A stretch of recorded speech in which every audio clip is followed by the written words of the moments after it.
Naka-video na. Birthday eh. Ano yan tatay mo? Happy birthday to you. Happy birthday. Yung hindi mo binate.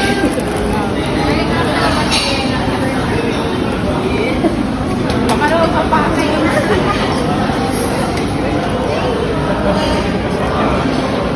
Mag-picture muna kayo na. Happy birthday to you.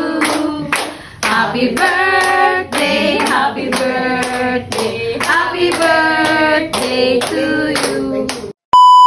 Hi guys! For today's vlog, birthday nga ng aming pinakabutihing daddy. So for today's video guys, ipapakita namin sa inyo kung paano kami mag-celebrate dito sa bahay. At kung makikita nyo nga guys, meron akong happy anniversary banner, hindi lang pang birthday. Alam nyo ba kung bakit? Dahil ang anniversary namin ng kasal ni daddy ay saktong kanyang kaarawan. Last year lang kami kinasal guys, saktong kanyang birthday na 32 years old. So eto nga guys yung mga clip ng video nung inaayusan ako dito dahil ikakasal nga kami sa araw ng kanyang kaarawan talaga.